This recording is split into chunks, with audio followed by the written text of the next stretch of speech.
अस्सलाम वालेकुम। Welcome to Sadat concept clarity academy. आज हमारा 9th क्लास के लिए लेक्चर है। ये 4.1 क्वेश्चन नंबर 2 है। सेम क्वेश्चन नंबर 1 की तरह ही है, बस थोड़ी सी चेंजिंग है। इसमें एक क्वाड्रेटिक इक्वेशन इंक्लूड हो रही है। क्वेश्चन नंबर 1 पार्ट 1 तो बगैर टाइम है कि अगर हम देखते हैं तो इसको दोबारा से रिपीट कर देते हैं। अब देखें इन दो नंबर्स में क्योंकि क्या है, इक्वेशन हमारी लीनियर है, तो फिर इन दोनों नंबर में कॉमन ढूंढते हैं। तो कॉमन देखा जाए तो वेरिएबल तो एक के पास है, दूसरे के पास नहीं है, इसलिए फिर हम इसमें से नंबर भी कॉमन आएगा। तो नंबर 5 का टेबल कॉमन है इन दोनों में। x एज इट इज आ जाएगा, यानी 5 1 जार 5 और यहाँ 1 लिखे या ना लिखे कोई फर्क नहीं पड़ेगा। प्लस 5 3 जार 15, ये 3 क्यों आया, 10 क्यों नहीं आया, इसकी डिटेल हम पिछले लेक्चर में बहुत डिटेल से इस चीज को अंडरस्टैंड किया है, आप उस लेक्चर में देख सकते हैं। क्योंकि हम टेबल पढ़ रहे हैं इसलिए 5 3 जार 15 आएगा।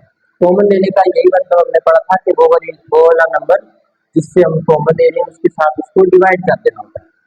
तो ये फैक्टराइजेशन है, तो ये यही का एक फैक्टर इसका ये बनेगा और दूसरा फैक्टर x + 3 बनेगा, यही इसका आंसर है। जो है पार्ट 2, इसमें थोड़ी सी चेंजिंग आ गया। देखें यहाँ हमारे पास सिर्फ और सिर्फ 2 टर्म्स थी, अब हमारे पास आ गई है 3 टर्म्स।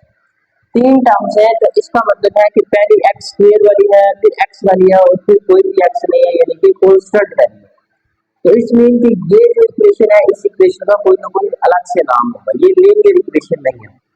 इस तरह की इस फॉर्म में लिखी गई इक्वेशन को कहते हैं क्वाड्रेटिक इक्वेशन।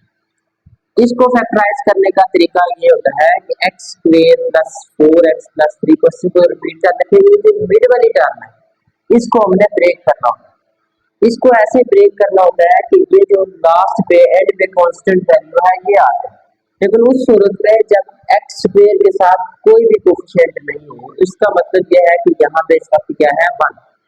बेसिकली होता क्या है कि यहाँ पे जो हमारी क्वाड्रेटिक इक्वेशन होती है इसकी स्टैंडर्ड फॉर्म ये होती है ax² + bx + c।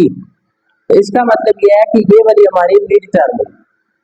तो हमने इस मिड टर्म को ब्रेक करने के लिए सबसे पहले हमें क्या करना पड़ता है, a और c को आपस में मल्टीप्लाई करके रफ हम वर्क में देख लेते हैं कि इनका आंसर क्या आता है। लेट्स सपोज a और c को इस सूरत में अगर मल्टीप्लाई करें, यहाँ x² के साथ जो भी है वो a है, x के साथ जो भी है वो b है और जो कांस्टेंट वैल्यू बच जाती है वो c है।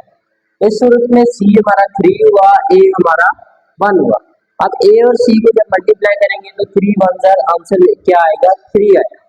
तो 3 को ऐसे दो नंबर्स में हमने तोड़ना है कि मल्टीप्लाई करें तो आंसर 3 आना चाहिए और प्लस या माइनस करें तो आंसर 4 आना चाहिए। तो मेरे पास एक नंबर है 1 और 3, अगर मैं इन दोनों को मल्टीप्लाई करता हूं तो क्या आंसर 3 ही आता है, बिल्कुल एग्जैक्टली 3 ही आएगा।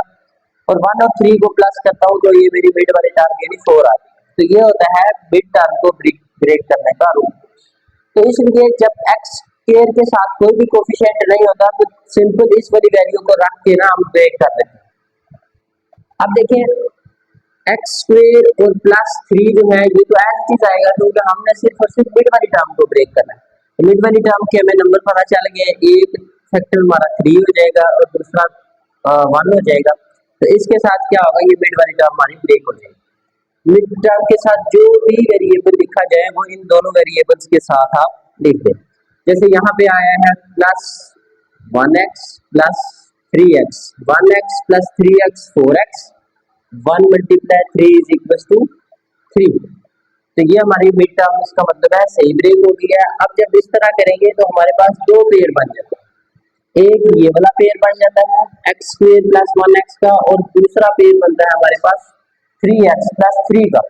तो इस मीन कि अब हमने इन दोनों पेयर में देखना है कि क्या कॉमन है। जैसे कि ये हमारे पास पेयर था, इसमें से हमने कॉमन वैल्यू निकाल दी। अब देखिए पहले जो है वो x² + 1x में सिर्फ और सिर्फ x कॉमन है, दोनों में देखिए x है, इसमें 2x थे, एक निकल गया तो एक रह गया, फिर सेंटर में प्लस एज इट इज आ गया, एक ही x था वो भी बाहर आ गया, तो पीछे सिर्फ और सिर्फ क्या रह गया 1, फिर प्लस। अब इन दोनों में देखें क्या कॉमन है, 3 कॉमन है। यहाँ से जब 3 कॉमन आ गया तो सिर्फ और सिर्फ x रह जाएगा और यहाँ था ही 3 तो वो कॉमन आ गया, तो फिर क्या रह गया 1। यहाँ तक देखिए हमने कॉमन ले लिया दोनों पेयर में से। अब दोबारा से अगर देखेंगे तो x + 1 और x + 1, ये दोनों फिर से सेम आ रहे हैं और कॉमन भी आ रहे हैं। इनको इन दोनों को एक दफा लिख देंगे x+1 कॉमन करके। फिर जो पीछे हमारी जो वैल्यूज बच जाएंगी उनको दोबारा लिख देंगे। एक ये x बच जाता है और एक ये +3 बच जाएगा। तो फिर क्या आ जाएगा x+3। तो ये नंबर भी देखिए हमारा फैक्टराइज होगी। ये इक्वेशन सारी फैक्टराइज होगी। इसके दो फैक्टर बने, एक बना है x+1 और दूसरा बनता है x+3। इसी तरह ये भी इक्वेशन है सेम एज इट इज, इसमें कोई चेंज नहीं है। ओके, तो ये जो नेक्स्ट क्वेश्चन नंबर 3 और क्वेश्चन नंबर 4 था, ये भी सेम थे, देखें क्वाड्रेटिक इक्वेशन थे, तो सेम पैटर्न फॉलो होना था। इसलिए मैंने टाइम बचाने के लिए ये दोनों सोल्व कर दिए।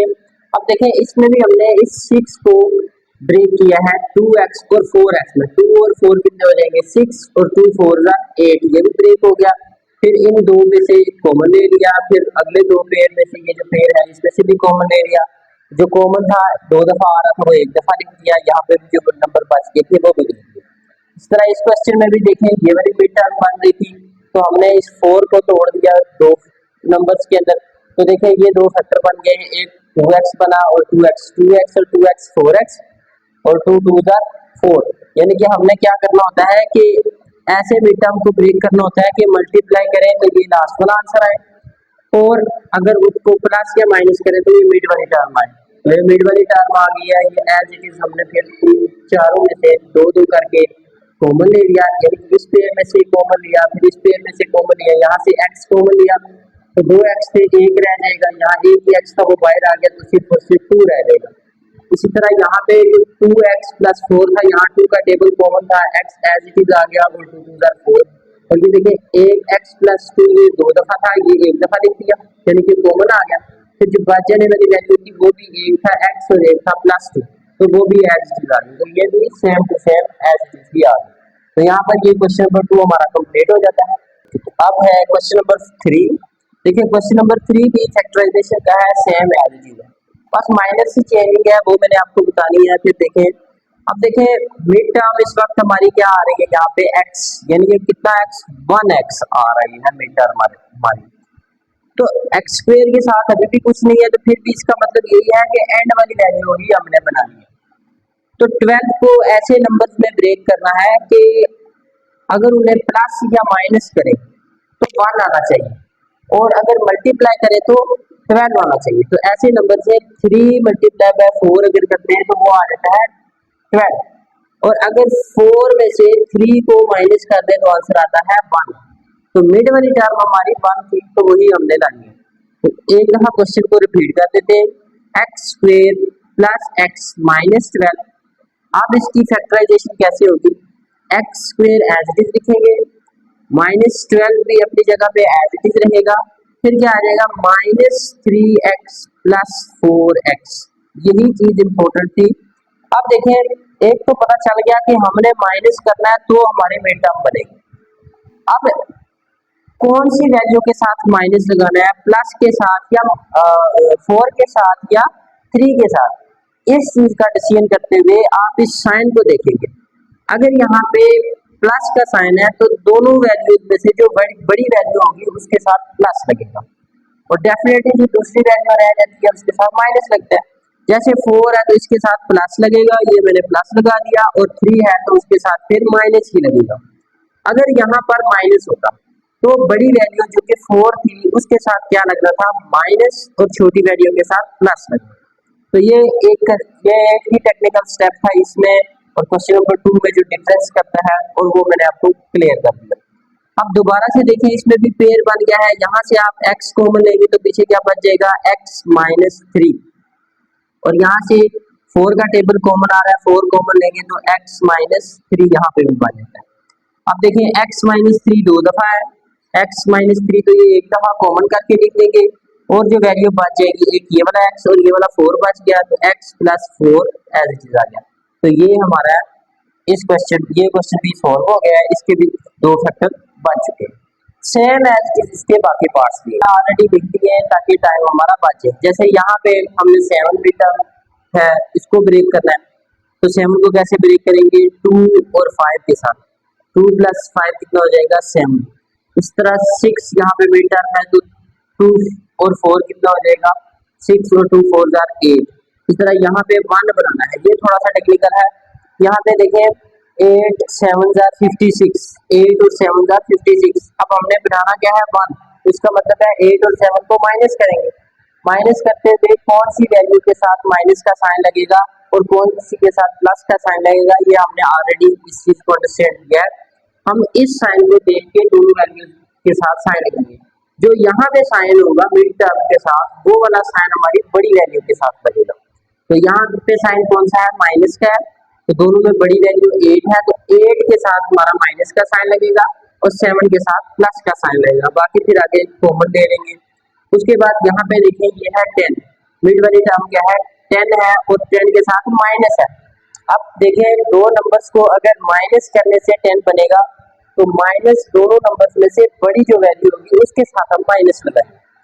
तो 12 2 24 बनेगा। 2 और 12 में से बड़ी वैल्यू के साथ माइनस का साइन लगेगा, छोटी वैल्यू के साथ प्लस का साइन लगेगा। क्यों, मिड टर्म के साथ माइनस का साइन। तो यहाँ तक ये वाली बात कंप्लीट हो गई। तो अब हमारा नेक्स्ट क्वेश्चन कौन सा है, नेक्स्ट क्वेश्चन में भी देखें मिड टर्म क्या है 4, तो 4 को ब्रेक करना है, तो 2 और 2 के साथ करेंगे तो 4 आएगा, लेकिन उसके साथ ये हमारा लास्ट वाला 12 नहीं बना, तो 6 2 12 होता है। तो हमें पता है 6 और 2 को अगर प्लस करेंगे तो 4 तो भी बनेगा, तो फिर माइनस करना पड़ेगा। अब माइनस करने के लिए 6 और 2 में से किसके साथ माइनस लगेगा और किसके साथ प्लस लगेगा, ये फैसला करती है मिड टर्म के साथ जो वाला साइन होता है। जो साइन होगा ये बड़ी वैल्यू के साथ होगा। 6 और 2 में बड़ी वैल्यू है 6, और 6 के साथ हम लगा देंगे प्लस, दूसरी वाली वैल्यू के साथ लगा देंगे माइनस, बाकी same as it is common ले लेंगे जो ऑलरेडी कर चुके। यहाँ पे मिड टर्म हमारी 13 है और जो हमने बनाना है आपको एंड वाली लास्ट टर्म यानी सी हमारा क्या है 36 है। तो अब हम क्या करेंगे, 4 9 36 और 4 और 9 को माइनस करने की जरूरत ही नहीं है। 4 और 9 को क्या करेंगे, प्लस करेंगे। प्लस करेंगे तो उसमें फिर दोनों वैल्यूज के साथ प्लस आ जाएगा, 4 के साथ भी और 9 के साथ भी, बाकी एज इट इज उनको कॉमन ले लेंगे। यहाँ पे देखिए, यहाँ पे टर्म बनानी है -1x और जो जिसका टेबल पढ़ना है वो क्या है 2 है, यानी कि सी वाली वैल्यू कौन सी है 2 है। तो इसको ब्रेक करने के लिए 1 और 2 को करेंगे, 1 × 2 = 2। तो अब इन दोनों को वैल्यू को प्लस करें तो 3 हो जाएगा, लेकिन हमने क्या करना है माइनस, क्योंकि हमने 1 बनाना है। तो अब दोनों वैल्यूज में से 1 के साथ माइनस लगेगा या 2 के साथ माइनस लगेगा, ये फैसला कैसे हम करेंगे, ये मिड वाली टर्म को देखें। हम मिड टर्म को देखें तो मिड टर्म के साथ साइन कौन सा है, माइनस का है। इट्स मीन कि यहाँ पे जो 2 होगा उसके साथ माइनस लगेगा और 1 के साथ प्लस लगेगा, और बाकी हम एज इट इज कॉमन ले लेंगे। इन दोनों में से x कॉमन लिया तो x + 1 रह गया, इन दोनों में से माइनस भी कॉमन ले लिया क्योंकि दोनों में माइनस था, और 2 भी कॉमन ले लिया तो साइन भी चेंज हो गया और ये 2 भी बाहर आ गया और x + 1 ही रह गया। तो इस तरह ये हमारा क्वेश्चन नंबर 2 और क्वेश्चन नंबर 3 कंप्लीट हो चुका है। इसी के साथ ये एक्सरसाइज का लास्ट क्वेश्चन बाकी रह जाएगा हमारा, वो हम नेक्स्ट क्लास में इंशाल्लाह दोबारा से करेंगे। तब तक के लिए अल्लाह हाफिज।